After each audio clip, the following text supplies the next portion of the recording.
Everyone, thank you for joining us for History's Lunch today. I am Chris Goodwin with the Mississippi Department of Archives and History. We are here in the Craig H. Nielsen Auditorium. Our sound in general is great over here. If, like me, you have listened to too much loud music over your life, we have a little thing to help get the sound to you. And if you just ask at the control room at the back as you come in, they can put this in your hand. I know some folks used it last week, and we got really good reviews, so a resource to keep in mind. I hope you'll be able to join us here next week when Malcolm White and Ginger Williams Cook will be with us to present The Artful Evolution of Hal and Mal's. Today, though, we are delighted to have Charlie Spillers to present Confessions of an Undercover Agent, Adventures, Close Calls, and the Toll of a Double Life. Spillers, an ex-Marine who worked in Mississippi and Louisiana as an undercover policeman, narcotics agent, and federal prosecutor, is the author of a new nonfiction account of those years published by University Press of Mississippi. Now a resident of Oxford, Charlie Spillers was an assistant U.S. attorney for 23 years, which included volunteering and serving 3 tours in Iraq for the Department of Justice as the Justice Attaché for Iraq and as an attorney advisor to the Iraqi High Tribunal.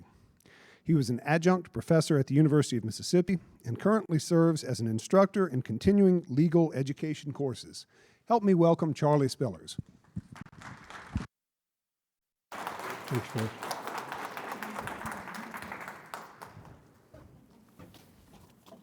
Good morning or afternoon. I'm just thinking this is not the first time I've been wired.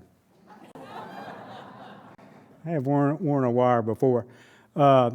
Chris's introduction reminded me, my work in Iraq, my biography says, or bio says that my work in Iraq was commended by the FBI director, by the Deputy Attorney General, by Britain's Minister of State for the Armed Forces, and was also commended by the British ambassador. I used to think that meant something, but several weeks ago I came home from the grocery store up in Oxford, and I put the grocery bags on the kitchen counter. I turned away, and my wife started putting them away. And behind me, I heard her say, "The milk." I said, "Huh? The milk?" I said, "Well, it should be in one of the bags." "No, I don't. Where's the milk?" I said, "Well, it should be in a bag." "No, I don't see the milk." "But isn't it in a bag?" "No, I don't see the milk." But it's, "No, you forgot the milk. You forgot, but I've been commended by the British ambassador." She said, "I don't care. You forgot the milk." So I've learned no matter how many commendations you've received, and no matter how many thousands of books you've sold, you still have to remember what to pick up at the grocery store. And you still have to put out trash on trash day. And you still have to pay full price for a cup of coffee, or in my case, senior price for a cup of coffee. So all that doesn't mean a whole lot in our daily lives. Pleasure to be here. I was sitting on a bar stool in Baton Rouge, middle of the afternoon. I was an intelligence agent for the police department. And my job was to collect information about safecrackers and burglars and other career criminals. Not make cases, but collect the information, the intelligence. And their career criminals, their headquarters was a certain bar, and that, of course, became my headquarters. Middle of the afternoon, I'm sitting on a bar stool, and I'm with Randy, a safecracker, and in between us is Candyman, burglar and safecracker helper. And while we're sitting there, Randy, the safecracker, says, hey, let me show you something. He reaches under his shirt and he pulls out a .38. It was just like this .38, except it was blue steel. And he handed it to Candyman between us, and Candyman looked at it. Randy said, "I got it last night." And I'm thinking, I wonder if he stole it or used it in a crime. And then Candyman passed the gun to me. And I was looking it over, and I was thinking, gosh, it'd be good if I could see it well enough to get the serial number off of it. Because then I can put it in my intelligence report, for later on when we run the serial number. But I couldn't see it in the bar. So I said, "Hey, Randy, I could use this. I'll give it back to you tomorrow." And I slipped it in my pocket. But Randy all of a sudden said, give it back, give it back. Boy, he got infuriated. Give it back, Mike. I was using the name Mike. Give it back. And Candyman said, give the gun back.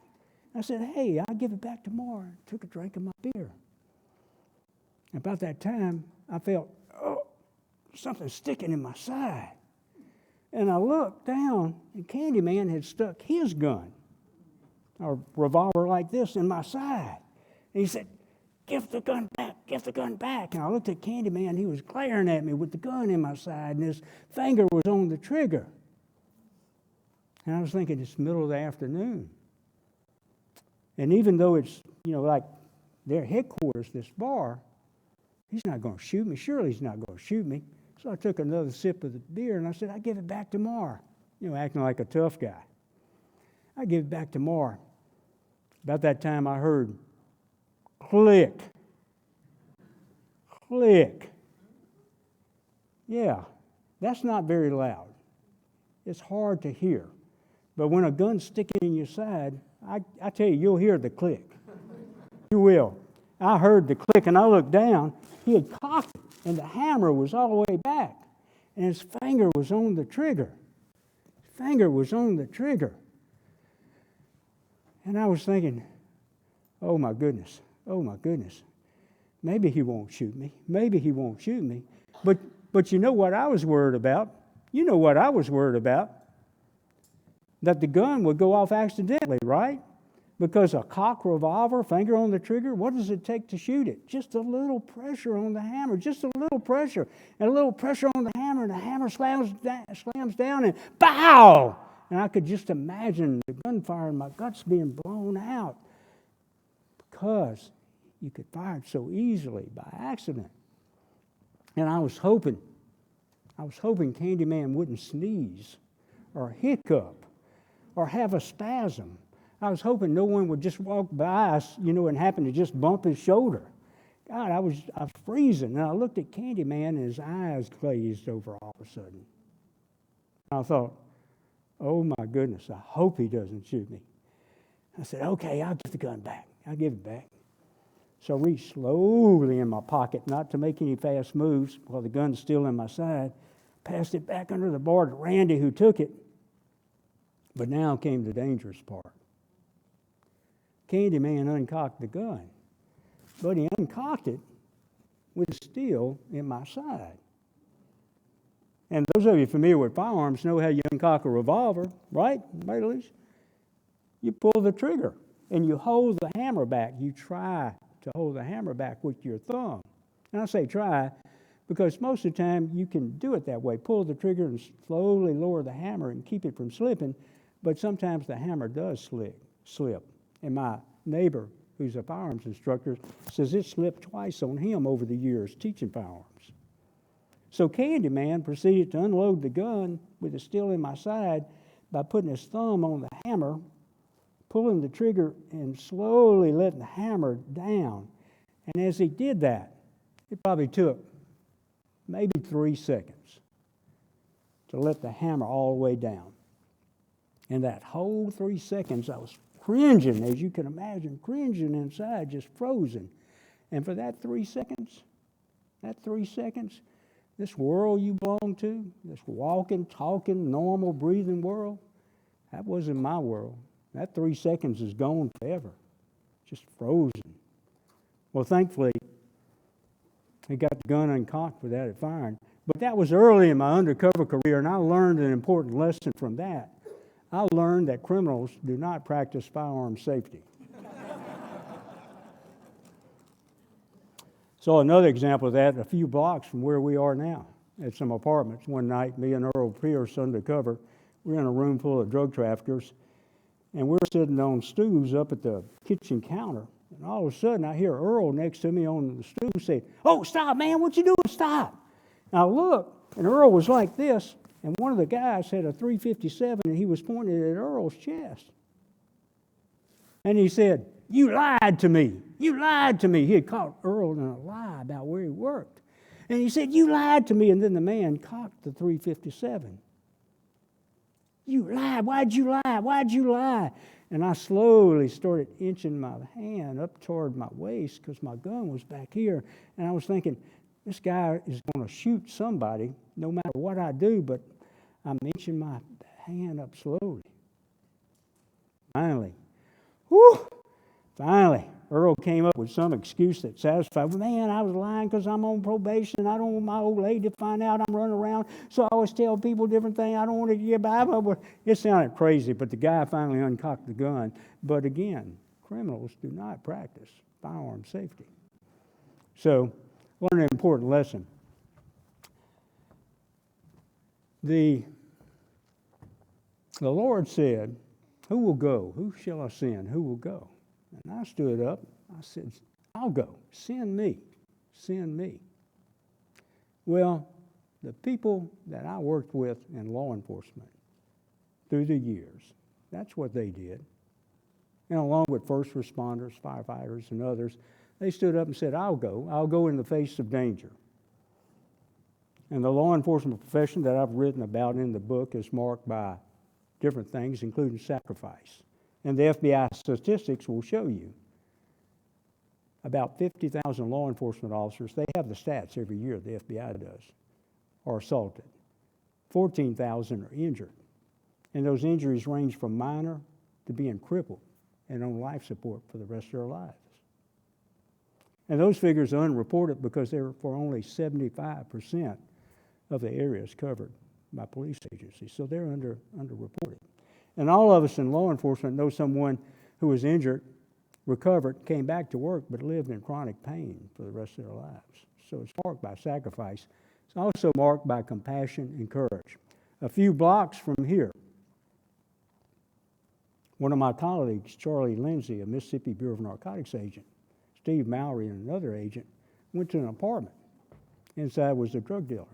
When they opened the door of the apartment, the man inside jumped out of a back bedroom with a rifle and started shooting down the hallway toward the open doorway they had just opened. Pow, pow, pow. The agents jumped back on the outside of the apartment door with their guns. The fire was coming through. Charlie Lindsay, standing at the door, noticed something moved below him. He looked down, and it was a little baby boy who had toddled out of the apartment and was standing there looking up at Charlie Lindsay. And he said, "Are you going to shoot me?"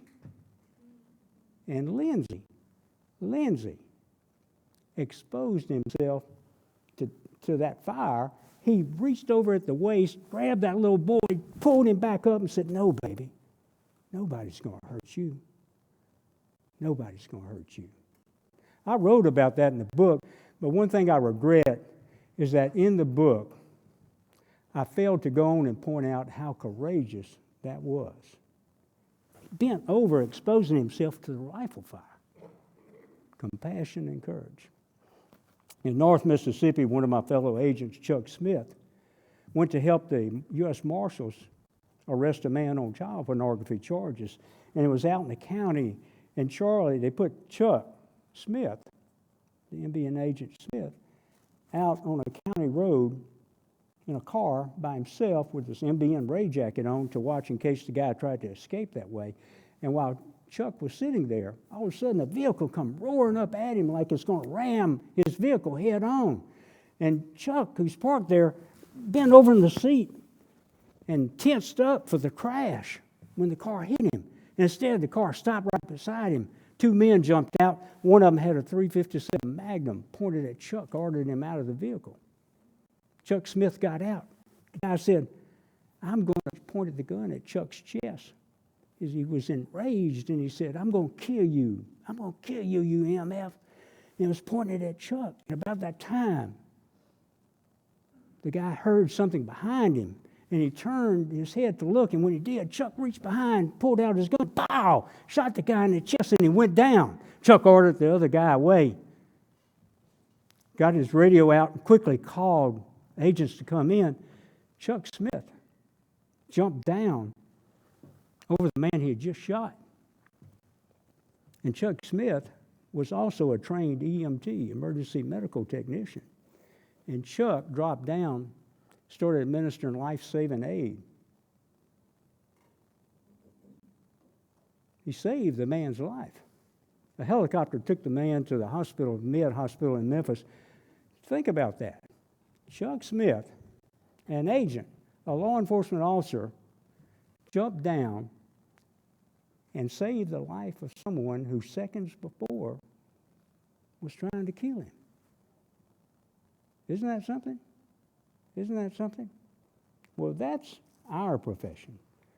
That's my profession. That's the kind of people that are out there now.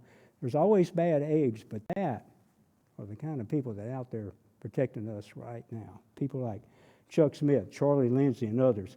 By the way, this is National Women's History Month. In honor of that, what I mainly want to talk about, and I'll try to get to it real quickly, is two remarkable women I worked with. And I want to talk about them and their amazing and groundbreaking stories. We'll get to that. I also put together a PowerPoint presentation because when I heard that this would be making a talk for the Mississippi Department of Archives and History, I thought, holy cow, I need to put something together that looks like history. So I put some slides together. Much of this is from the book. These are just undercover pictures, and I'm going to go through the slides real fast. And like I say, most of it's in the book. Back then, when I was with MBN, there was high standards. Undercover was the dominant tactic, which, of course, no longer is, which caused great risk. Let's see what else. And selection process, this was back in the 70s. MBN was nationally recognized for a rigorous selection process, assessment-centered polygraphs, in-depth backgrounds, basic agent school of 8 to 9 weeks, and then after that you went to a 2-week DEA school, then an 8 or 10-week DEA school, and then additional schools. Supervisors attended the FBI National Academy or Southern Police Institute.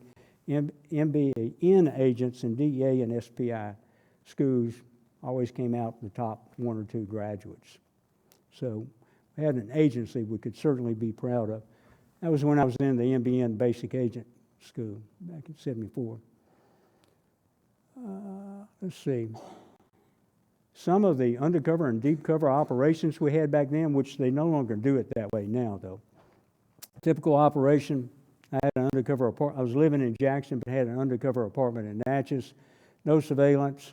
Those who have read the book know about cough syrup, no bullets. I won't go into all that now, but that's a funny and terrifying story. Funny now, but not so much at the time. Agent Steve Campbell, his cover was being a felon reporting to a probation officer. And so for a year, about once a month, he'd go sit and wait and then report to a probation officer, state probation officer. The probation officer never knew that Steve was an agent. Not because they didn't trust him, but when you're doing things like that, you need to keep them as secret as possible. The head of the state probation knew. And Steve did that so he could meet other felons, bikers, who were going there. And through that, he was able to infiltrate a biker gang that was active, involved in crime. Agent Dennis McAnally, his cover, he was a radio station disc jockey in Tupelo. He did that for about 8 months. In fact, I think he had a radio named McAnally. This is McAnally spinning records for you. What are your requests today? Well, he did that as a cover, 40 hours a week. But another 60 hours a week, he was infiltrating the drug trafficking groups in the area. He was working 100 hours a week. That was his average, 100 hours a week. No time off. In 8 months, he did have 2 days off. Other than that, no time off. There was no comp time. There was no overtime. And the money that the station paid him, he turned over to the Bureau and went into the state general fund. Tennessee Bureau of Narcotics agent joined him as part of the operation to act as his girlfriend. McAnally is now a pastor in Baton Rouge. Operation Phoenix, Northeast Mississippi. I went up there for about 9 months, infiltrating Dixie Mafia auto theft rings. This was my business card. I was Mike Warren then. And as far as the criminals thought, they just thought that was my cover for the criminal activities I was involved in. So anyway, they sold me Mercedes, BMWs, Vets, tractor trailer, dynamite, stolen firearms, and all that. I ran out of money to do that. There was a special fund partway through, and the FBI joined in, and I had 2 FBI agents join me about halfway through, and the 3 of us worked undercover together on that. That was typical of some of our deep cover operations. I'm looking at my watch so I can get to the main part to talk about those remarkable women. Gulf Coast Deep Cover Intelligence Operation by MBN. MBN agent Richard Allison worked as a bartender in a strip joint on the Gulf Coast for 2 years. 2 years to collect intelligence on Dixie Mafia and crime figures. His parents didn't know he was an MBN agent.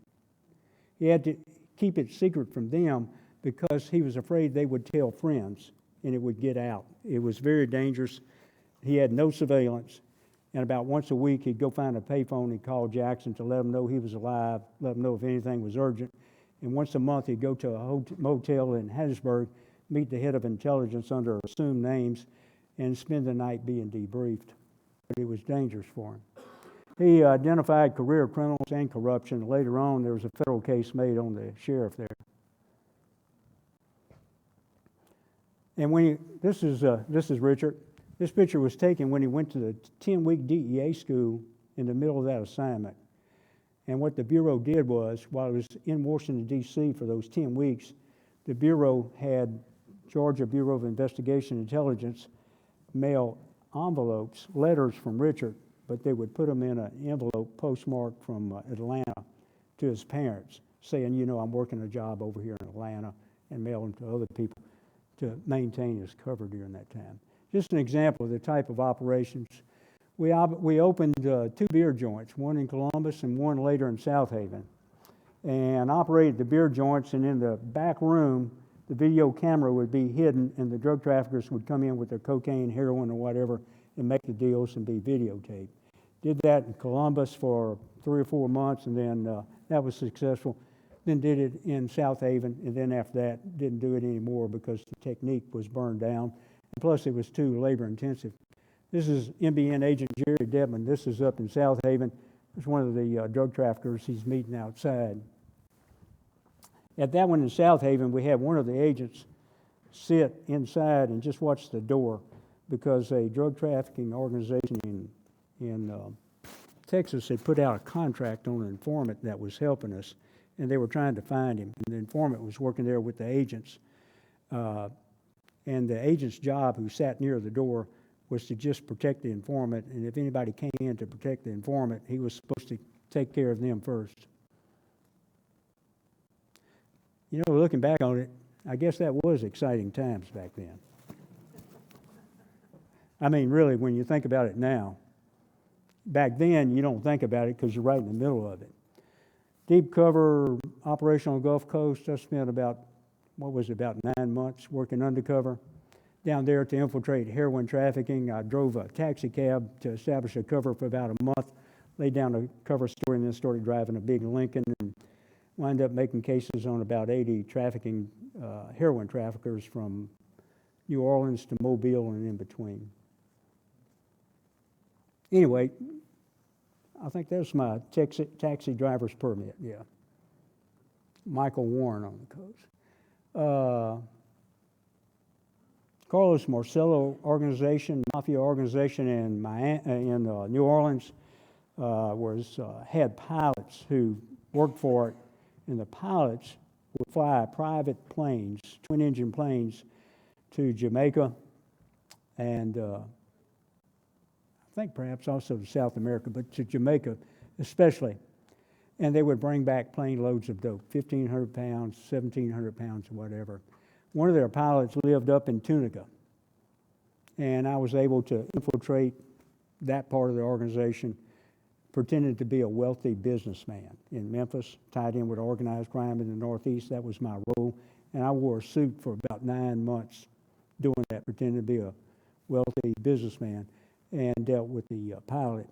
That was one of the that's an Aero Commander.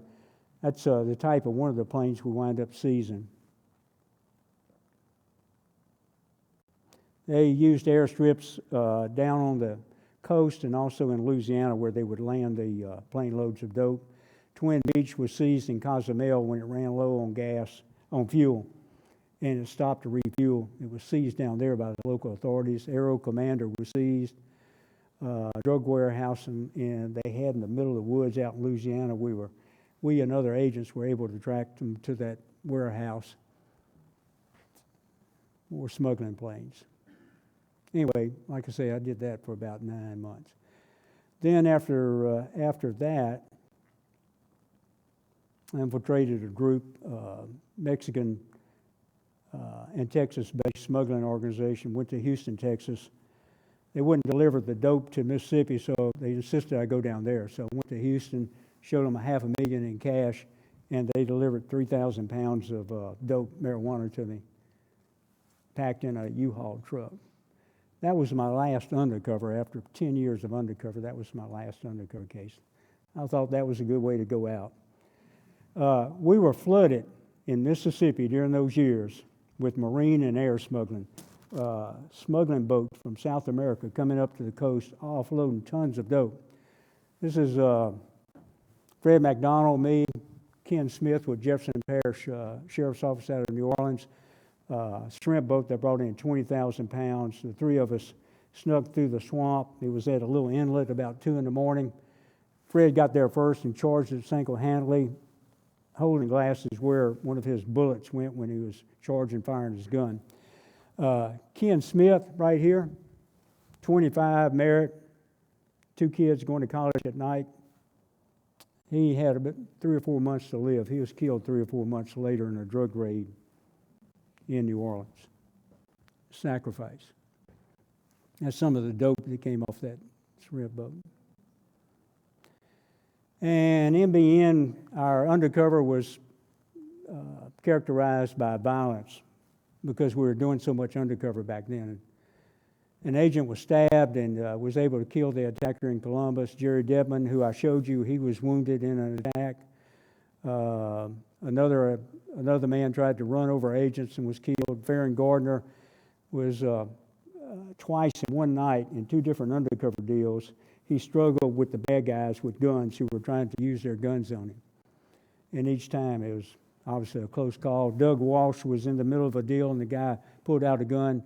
They struggled for it. Walsh was shot in the arm. I remember visiting him at St. Dominic's while he was in the hospital here. J.C. Denham, who we talked about J.C. His home was shot up in Meridian about midnight. 3 guys with shotguns filled with buckshot. Got outside his house at midnight. J.C. was gone. Only his wife was home. She had just left the kitchen when those guys opened up with the shotguns and blasted the house. One of the buckshot even tore through the refrigerator inside. Agent Roy Sanford, they shot up his home and burned it down. This was up outside Oxford. Anyway, different things. I put those in the book. Famous photograph back from when I was in the Bureau. This was taken in South Mississippi, and it was directed at MBN and MBN agents. It became a famous photograph within the Bureau. Most officers had it framed and in their offices. Unfortunately, it was true. Some agents did die young. I told you about Chuck Smith, Malory. Anyway, again, those stories in the book. This is Steve Malory. I wrote in the book how he was almost killed 3 different times in one night undercover in Grenada. You remember that, Therese? 3 different times. He later got his PhD while he was with MBN, retired from MBN, became head of criminal justice at Southern, then head of criminal justice department at Ole Miss. He's head of the state police standards and training board.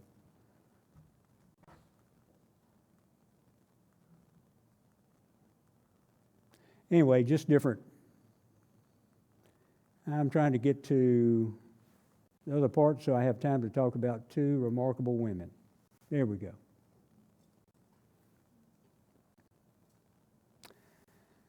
When I was the Mississippi Bureau of Narcotics commander for all of North Mississippi, I was talking on the phone with one of my district lieutenants one day. He was down in Greenwood, Dennis McAnally, who had been a disc jockey, undercover.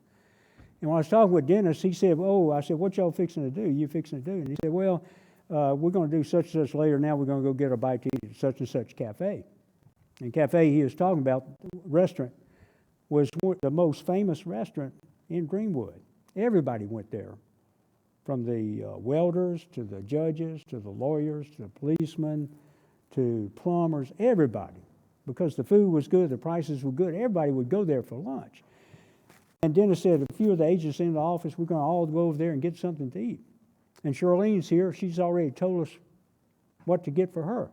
He was talking about Charlene Anderson, a female agent. She was in the office, and Charlene told them what to bring back for her. And the reason Charlene Anderson had told them what to bring back from her is because Charlene couldn't go. Because a door to that restaurant had a sign that said, for members only. And if you walked in the door and you were white, you're automatically a member. And Charlene was black, a black female. So she couldn't go. That's why when she was in town, she would tell the agents what to bring her back from the restaurant. And so Mac was saying, so we're fixing to go, we're going to bring back something for Charlene. I said, Mac, do you realize what you just told me? He said, what? You just told me you're going somewhere where a fellow agent can't go. There was silence. He said, oh my God, Charlie.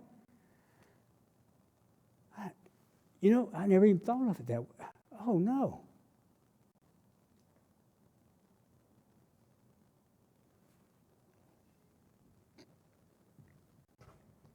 The agents never went back.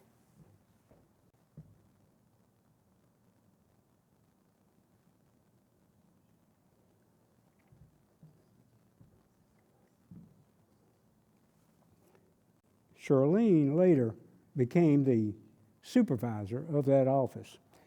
When she was a supervisor, she was on surveillance with other agents when one of their agents, Elbert Craig, was burned down on a drug deal. And the two drug traffickers pulled out their guns, got Craig's gun off of him, and he had a body wire, and they took that off too. They didn't realize that's what it was. And they took Craig to the bathroom, and they had him get down on his hands and knees. And they held a gun up against his head, the gun barrel.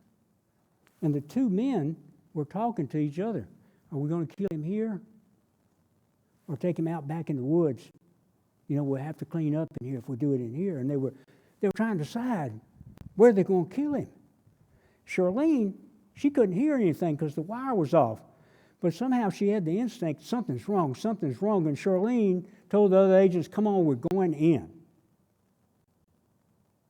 And they did. And they saved that agent's life because of Charlene Anderson. Saved a fellow agent's life by her decisive action.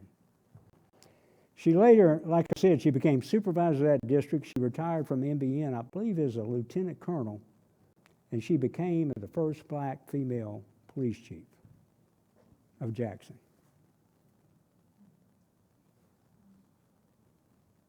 How about that? Isn't that a good story?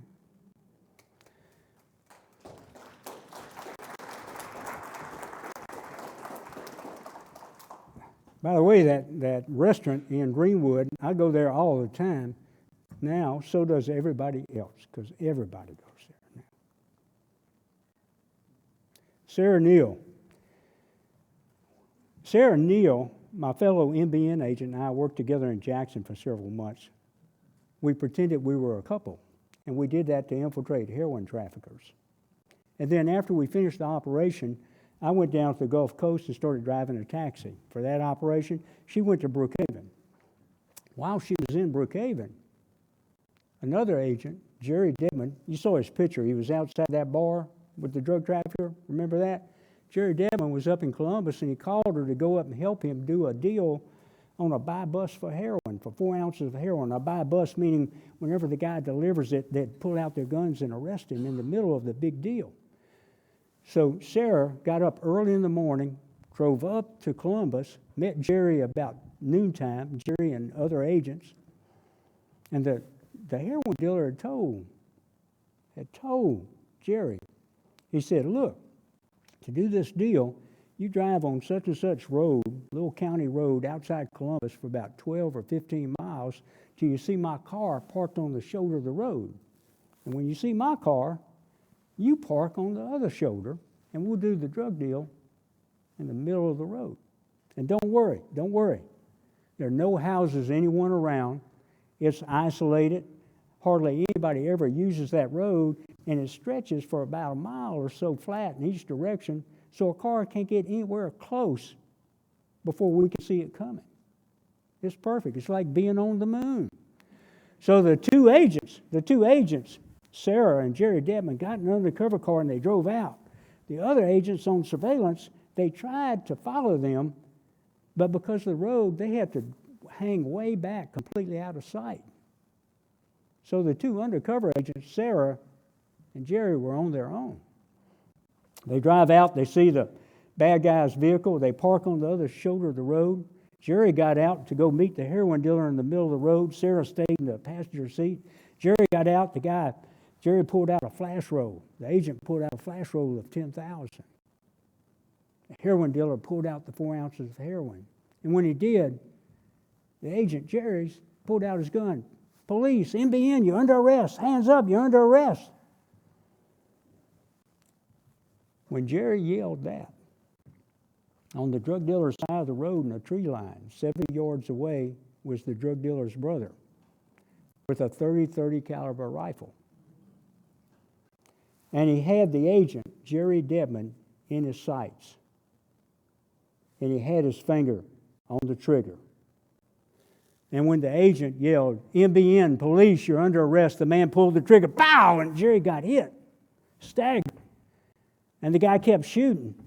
And Jerry was staggered. He couldn't see the guy shooting, but he could tell it was coming from the tree line.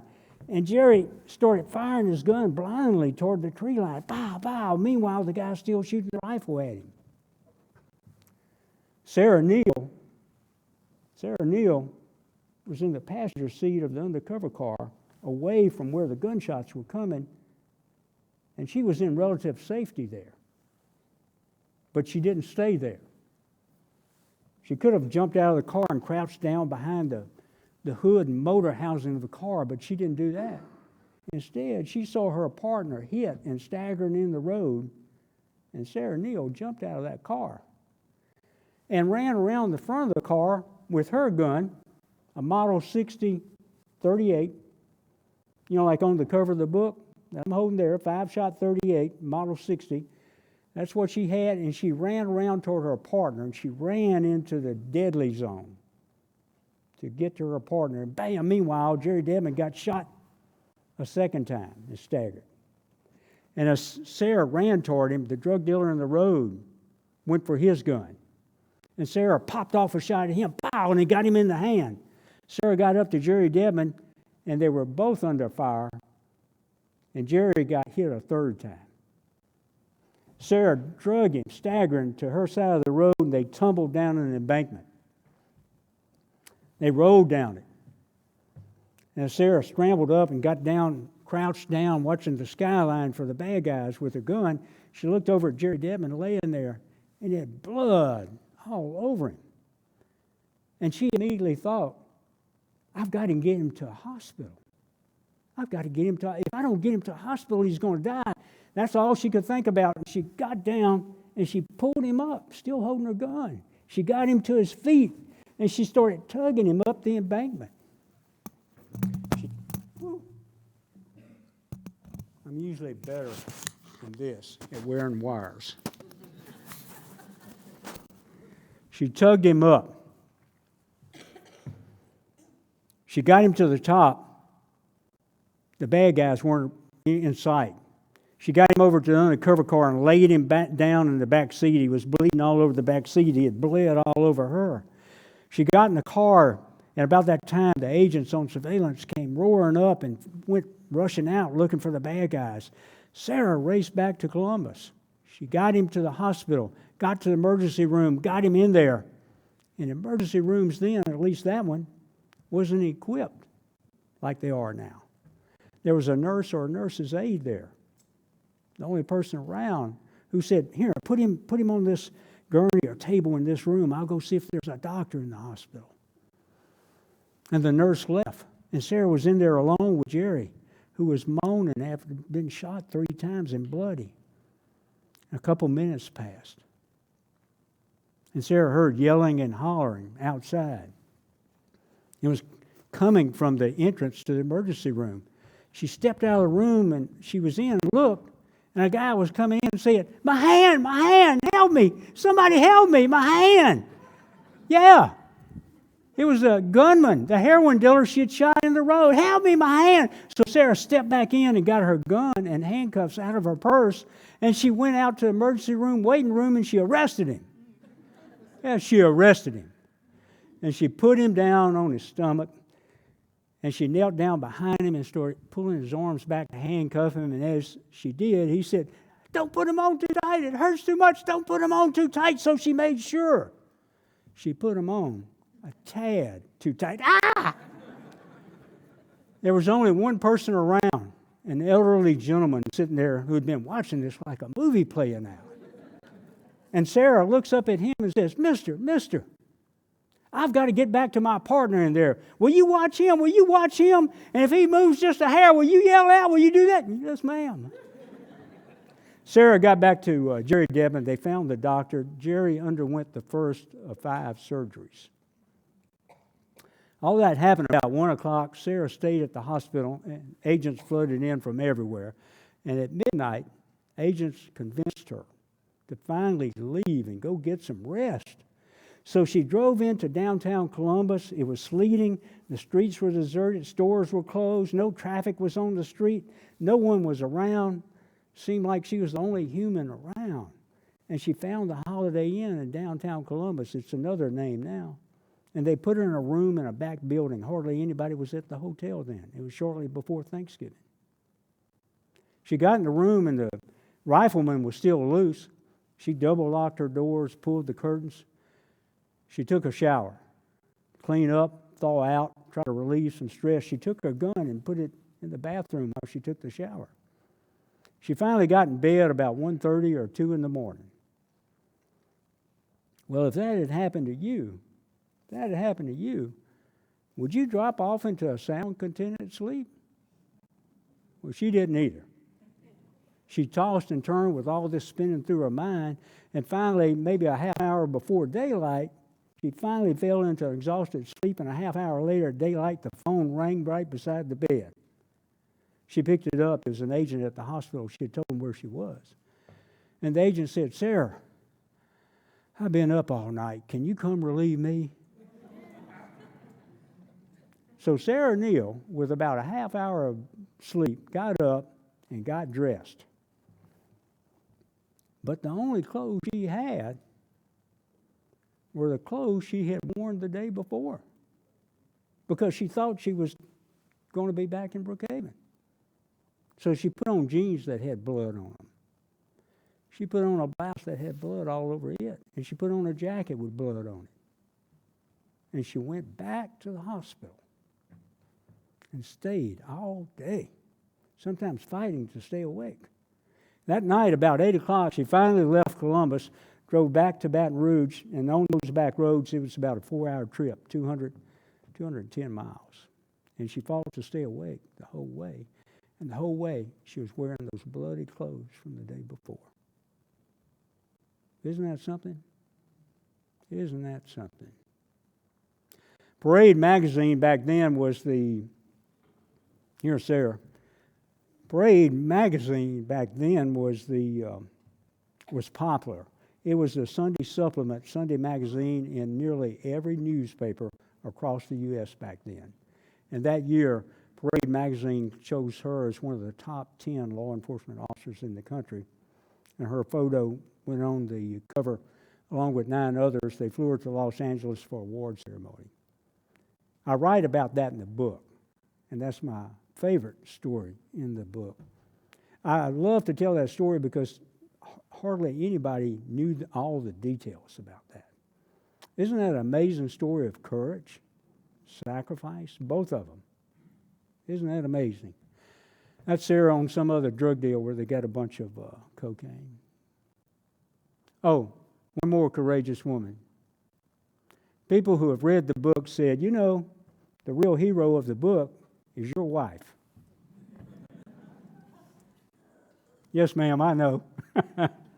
And she really is. Those who have read the book have good reason to say she's the real hero of the book. There are some incidences in there I wrote about that took courage. And also, it took a heck of a lot for her to do what she did when I'd leave the house, and I never knew when I was coming back. So she could never know when I was coming back or if I was coming back. And she raised our little boy, too, at the same time, who's now a Mississippi Bureau of Narcotics supervisor himself. So I'll be glad to entertain any questions. And just keep this in mind, criminals come in all shapes and sizes.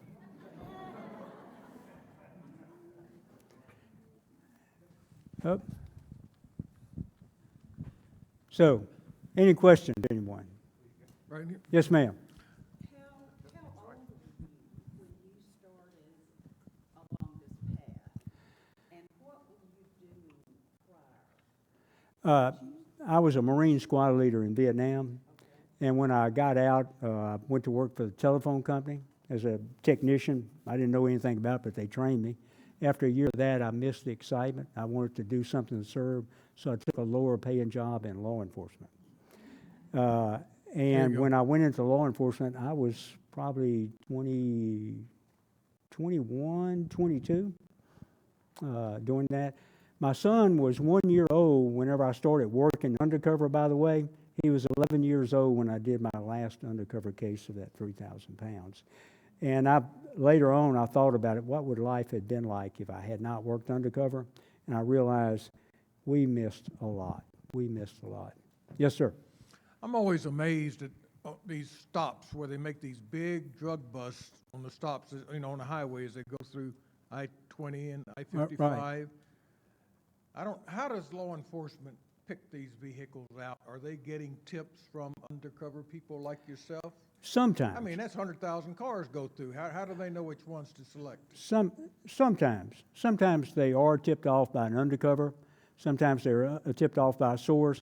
But for a lot of it, it's technique. The agents, the officers who do that are especially trained to recognize signs of drug couriers. And so I won't go into those details. There are certain things that they recognize when they're dealing with somebody on a traffic stop or a speeding violation that will indicate to them, well, something's up. And then they'll start asking, not arresting anybody, not detaining them, but just asking questions. And from those questions, it might allay their suspicion or make them more suspicious. So a lot of them come about because of some well-trained people out there who are trained what to look for. Yeah, I know that because I helped do that training back years ago. How would you define or describe the Dixie Mafia? Well, I think, like most people know, it was a network of career criminals that were based in Mississippi, Oklahoma, based in the South. They would specialize in things like robbery, auto theft, chop shops, sometimes murders, different things like that. And what they would do is, instead of an organization with a real hierarchy, where orders always came down from top, instead, if you're over in Calhoun City, you live over in Calhoun City, and you happen to be talking to your insurance agent, or an insurance agent, you find out, hey, he just bought a big car, and it looks like he's got a lot of money, and then you get to thinking he's got a safe in his house, or this or that, then you call your buddies up in Oklahoma, and they come down, and with ski masks on, they rob the guy, and they go into a safe. That way, if you're the Dixie Mafia person there, you're not involved in it. Then y'all split the proceeds. So sometimes they'll come together for specific crimes, and sometimes somebody will call the guy in Calhoun City to go out somewhere and do something. See, they'll do that. They also engage in different types of fraud. And of course, with the chop shops and the auto thefts, they were in that same area there doing all that.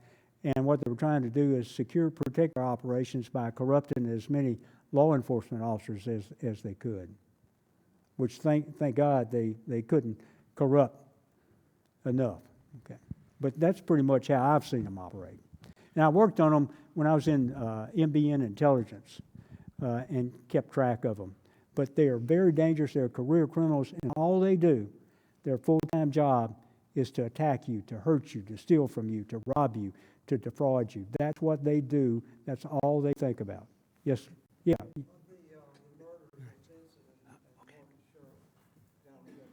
Right. No. But of course, you know, that went back to the Dixie Mafia. Yeah, Percy Nix and that bunch. Those are some bad people. And I was with one of them at a book signing a year and a half ago, and he came up. He'd gotten out of prison, and he came up, and he's well-heeled, drives a big car, wears gold, well thought up in the community. He's our local colorful guy, and he's kind of like a retired career criminal, just like I'm a retired undercover agent.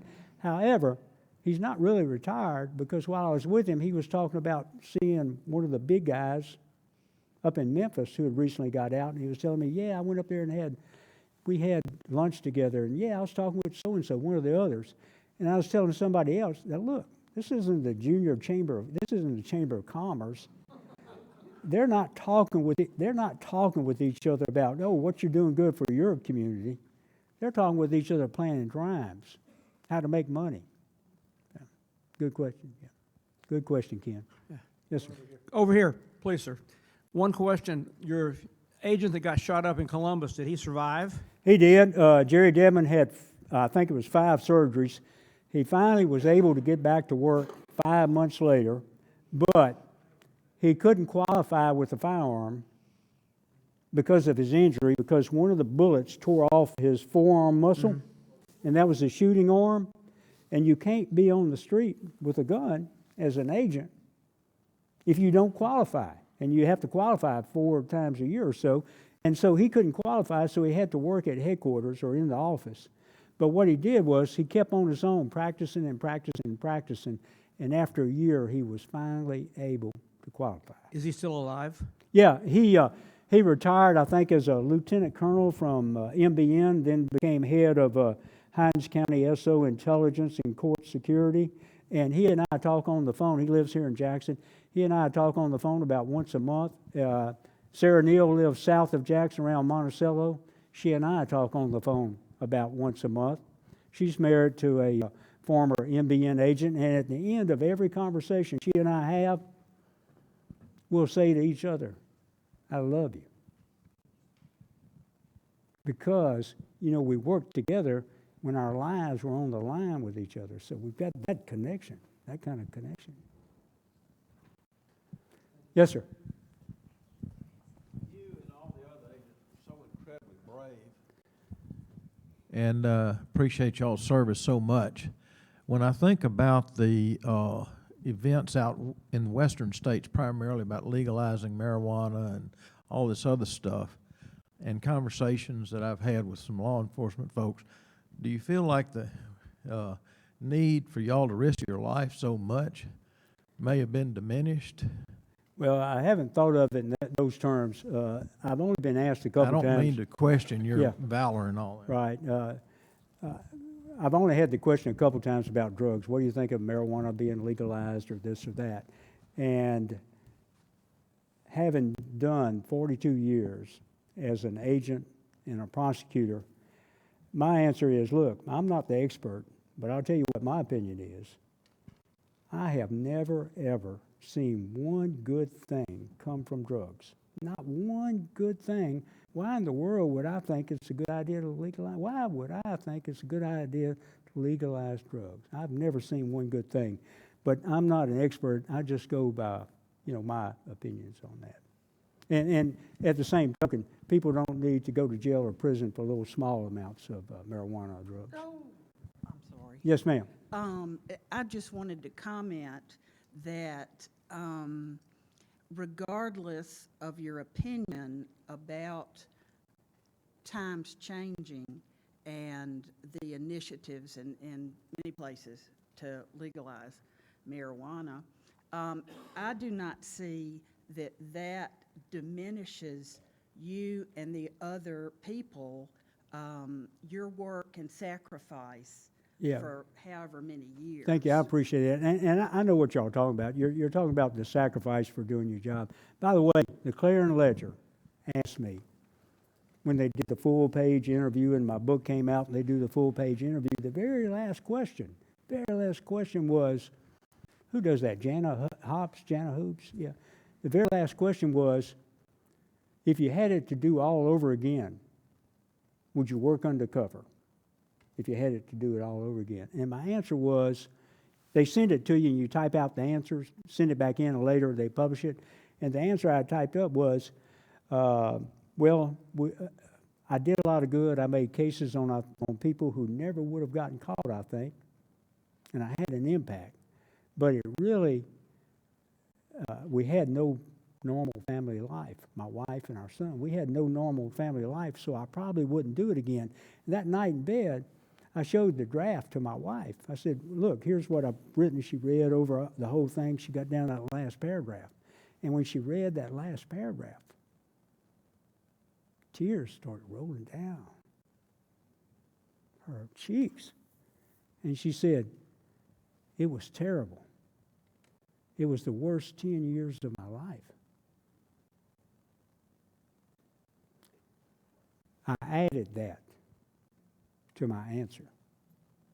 At the end of that, I put, so the answer is no, I wouldn't do it again. Never do it again. But for those who work undercover, working under for a year or 2 years, that's okay, not 10 years. And hopefully, you can do it as you're single, because it really does. You don't have a family life. If you don't have one, your family doesn't have one. So it hurts them.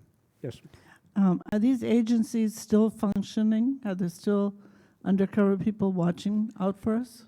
The Mississippi Bureau of Narcotics, they emphasized undercover in the early days. They're still functioning. They're one of the top state law enforcement agencies in the country. But now they emphasize conspiracy cases, and they make cases through court-authorized wiretaps, which are very, very difficult to get.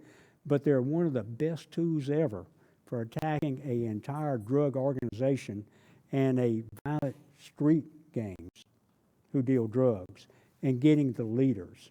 You just about can't make a case on those organizations. You can't disrupt the organization and get the leaders unless you work cases like that. So primarily, they're working those long-term investigations. But it takes a lot of hours and a lot of missed time at home, a lot of missed holidays to do that. Good question. Thank you. One more. Actually, let me ask this on the way over. What was the name of that Greenwood restaurant? Oh.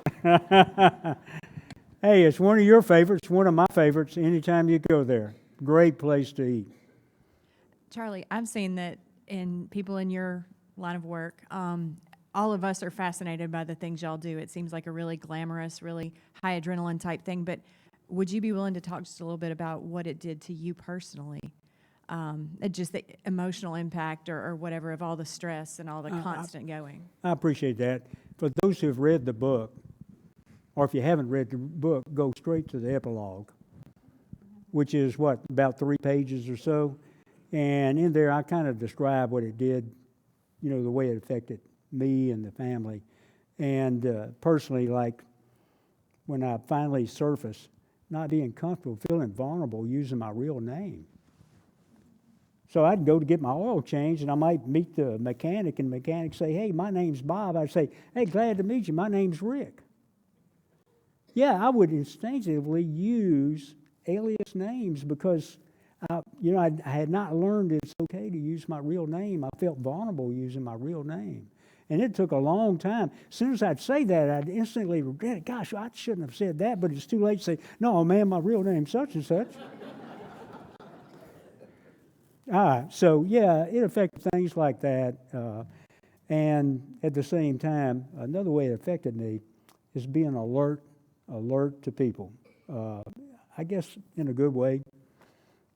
Because I walk in a room, I see your faces. I can read those micro expressions. I can see your eyes where, sometimes it's anxious, concerned, suspicious, or happy or whatever. I mean, I can read that kind of stuff. which kept me alive because I'd go in and meet somebody and maybe he's talking normally, but I see this suspicion flash across the face, microsecond, I could catch that. And I realized, wait a minute, the guy's suspicious. So all of a sudden I'll start talking about something that would disarm him. And I say, hey man, you know, one time, I tell you what happened to me, man, I was carrying a pound of coke and there's blue lights come rushing up behind. I threw it out the car on the highway and I went on down, kept waiting for them to stop me and wondering if they'd see me, and they just zoomed on by. They weren't even coming after me. I was afraid to go back. I went by the next day looking for that pound of cocaine. Hell, I never could find it. I couldn't find it. Oh, man. You know, I tell some story like that, and they'd be nodding and nodding and nodding, and maybe that'd disarm them. It must have, because I'm here talking about it. When I was talking a noontime show on WTVA at noon, live, the host looked at the camera and said, Charlie Spiller's book, such and such, worked 10 years undercover.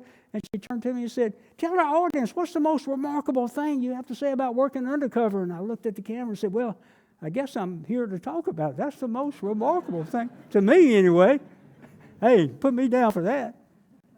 I appreciate your attention. I appreciate all the good questions. And a lot about what I talked about is in the book. By the way, George Malvaney's here. Where are you, George? There you are. George, stand up. His book comes out May 1, Cups Up. They're going to make a movie of that book. I know they're going to make a movie of it. And George, I've got experience using different names, playing different roles. I want to play you in your book. Y'all look for that book. It's going to be a bestseller. Yes. Sorry, I don't have a question. Hey, Make a comment. Good to see you. Rick, how you doing? I had the opportunity to work with Charlie, those undercover operations back in the 70s, late mid-70s, and I'll be honest with you, when I first worked with him, I thought he was crazy. Because I've been working undercover in Starkville, and a drug dealer tried to rip me off, but I had to take him down. I was kind of ineffective there after that because all my dealers knew each other. So Charlie calls me one day and says, I got this operation in Phoenix I need you to come up here and help me with. It was in Guntown or All that area, yeah. all that whole area. And so I get in the car with him and I go up there, and to answer your question about him being highly effective, it never did affect him because he never acted like he was nervous or anything. I got in the car with him and he said, where's your gun? And I said, well, I got my 60 in my boot, I got my 2-inch Magnum in my back pocket. He said, well, get it out and put it in the front of your pants. So I put it in front of my pants, I pulled my shirt down. He said, no, pull your shirt up. I said, what are you talking about? He said, we're dealing with drug dealers, gun dealers, car dealers, everything else. He said, we want them to know we're armed. And again, I thought he was crazy at that point. I went ahead and listened to him, and I pulled my gun out, and we pulled up there, and these drug dealers had a whole line of guns laying on quilts inside a barn. And one of them picked up a Armalite 18 and started firing it off, and then I really thought he was crazy. And I went to the part, and next thing I know, I saw Charlie just laughing with him, and I said, well, I guess we're okay. It's kind of like a homecoming to me because I work with all these folks, and I grew up with Sara Neal, went to school with her for 10 years in Tunica.